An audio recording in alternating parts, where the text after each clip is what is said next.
హిందూ ధర్మ ప్రదాత, సంచలనాత్మక రచయిత, త్రైత సిద్ధాంత ఆదికర్త శ్రీ శ్రీ శ్రీ ఆచార్య ప్రబోధానంద యోగీశ్వరులకు, ఆయన పాదపద్మములకు నా నమస్కారములు. నాకు త్రైతవాణి వారు వేమన యోగి జయంతి సందర్భంగా ఇచ్చిన పద్యం యొక్క భావము తెలియజేయుచున్నాను. మా ఊరు నార్పల మండలము, అనంతపురం డిస్టిక్ నుంచి నాకు ఇవ్వబడిన పద్యం గురించి తెలియజేయుచున్నాను. నిన్ను జూచుచుండు నిండును తత్వంబు, తన్ను జూచుచుండు తగులు మాయ, నిన్నెరిగినప్పుడే తనను తాను ఎరుగును, విశ్వదాభిరామ వినురవేమ. పద్యం యొక్క భావం: ప్రతి మనిషిలోనూ కర్మ కపాలం యందు గల కర్మచక్రంలో నిక్షిప్తమై ఉన్నది.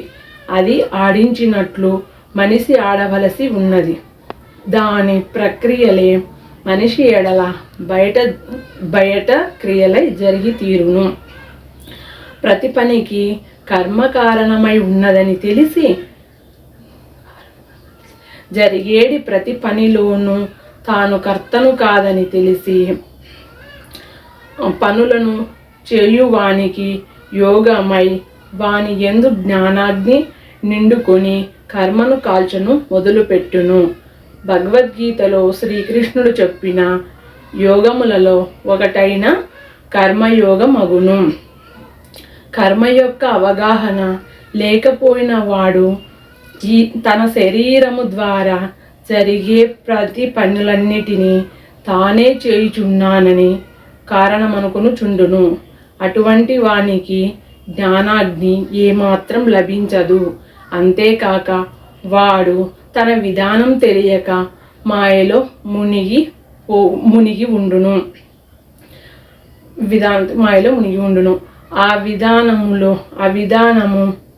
ఆ విధముగా మాయలో చిక్కిన వాడు తనను తాను తెలియలేడు. కర్మ విధానం ఎరిగిన వాడు మాయ నుండి విడుబడి తన్ను తాను తెలియగలడు.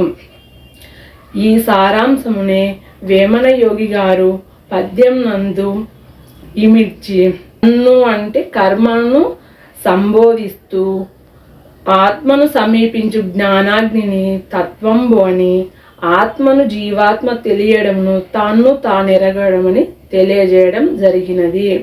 ఈ దేవుని సేవ చేసుకునే భాగ్యం త్రైతవాణి ఛానల్ వారు నాకు అందించినందుకు వాళ్ళకు కృతజ్ఞతలు తెలుపుతున్నాను.